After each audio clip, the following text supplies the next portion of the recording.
Here we are then, just giving you an update on the drainage project, which is going to start this week on Thursday. First thing to say is I'm going to tell you which order we're going to do the greens in. Lots of people are asking. So we're going to start the drainage on the greens on Thursday on the 8th green, and then on Friday we will do the 14th green. Next week on Monday we will start with the 18th green, and then following that we will do 6, 11 and 15 in the next few days, hoping to be finished by a week on Thursday. So what's included in the work then? So effectively all we're doing here is we're putting a drainage system in the greens similar to the drainage system that's on the fairways. So it's a perforated pipe drain, aggregate over that, with a topping of soil, sandy soil, which completes the drain.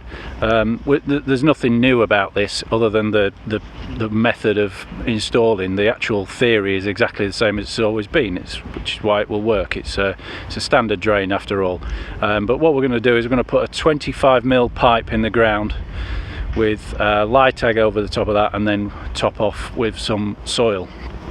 So the machine will come along, it's a whiz wheel machine, it will come along and cut 350mm deep. It's a little deeper than they normally work, but I've asked them to work a bit deeper for us. So they'll cut 350mm deep. The machine in one pass will cut the hole, take the spoil away onto a conveyor belt to an adjacent trailer. Then the pipe will be 25mm perforated pipe will be put in behind that, and it also backfills with the lytag product at the same time. So just to tell you a little bit about lytag. Lytag is it's akin to sort of like a pumice stone you might find in the bathroom. It's a round aggregate which is porous, very porous, so it can actually hold and retain moisture. It's almost like a rock sponge, if you like. So this is really important for the greens because it'll prevent the lines drying out in summer, which you might get with a more traditional gravel overlay, and the root systems can grow in and amongst the lytag and take moisture from them. So that's why we use lytag. It's much more expensive than gravel, but for that reason, as I just said, it will hold some moisture, and that's why we'll use it in this situation. So once the lytag is in, all that will happen in one pass. So there'll be a couple of guys operating the machinery there, and as it passes by, we'll have the pipe in the ground and the lytag leaving about an inch inch to the surface to fill in. So what will follow then is we'll be consolidating the lytag slightly to create a little bit more than an inch, and then we're actually going to top up the line with hollow cores that we've taken from other greens. So after each run the guys will fill up the line with the hollow cores, a little bit of sand and then some seed as well. And the reason we're using hollow cores is we're effectively taking mature grass from our own greens and replacing, putting that into the lines where we're cutting the drains. So this will provide mature grass plant that's native to our surfaces in particular, in the holes, and when recovery comes through we'll be growing exactly the right kind of grass in those areas, and this will avoid any lines showing up. The aim here is to make sure the lines disappear as soon as possible. Just looking across 18 there at the moment, you can see the greens are in really good shape, and the whole course actually is a credit to the staff at the moment. It's been really good for some time, and a lot of people will be wondering why on earth we're doing this right now. Well, the reason we're doing it now is this is the best possible time for recovery, and although putting the drains in the ground is arguably the hard work, the important work, the skill is going to be in the actual recovery. So it's our intention to get the greens back into play as soon as possible.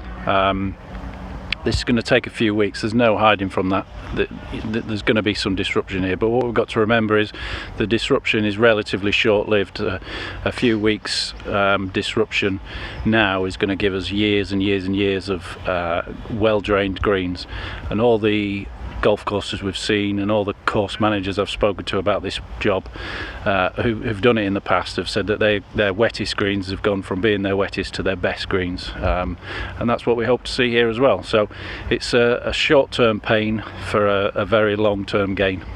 And the reason we're doing it now is it's the best time of year, as I said, to get the recovery. We can control everything normally except the weather. So this time of year, soil temperatures are good, ambient temperatures are good, and everything else we can control. We can control the irrigation system for the weather. There's not really, this time of year, it's unusual to get too much rain, so that's very, very unlikely to be the case. And we can control everything else to make sure that the greens come back and the lines recover as fast as possible. During the work, what we will do here on 18 again, is we'll be putting, for the day that each green is done, which each green should only take 1 day to complete. So during the work, what we'll do is put the flag probably 20-30 yards short of the green in a temporary hole, which will be a bit rough and ready for that day only.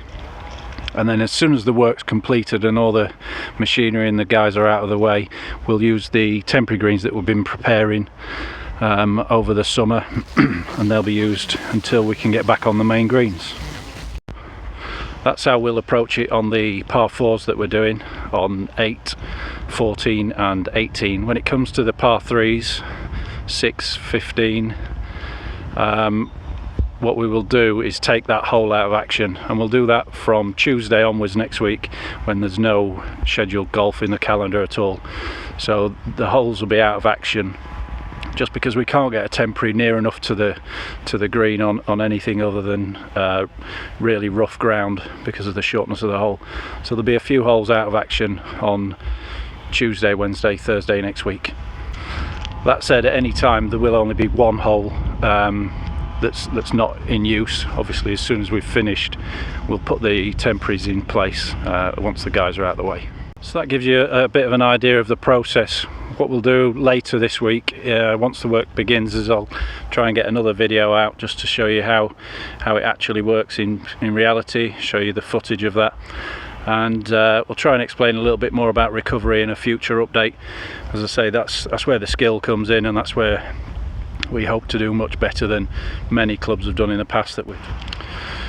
So look out for the next video, hopefully towards the end of the week, as I said. And just as a final point, a thank you to all the people that have volunteered so far. We've got a good group of volunteers again for this project, from Thursday through for 5 or 6 days into next week.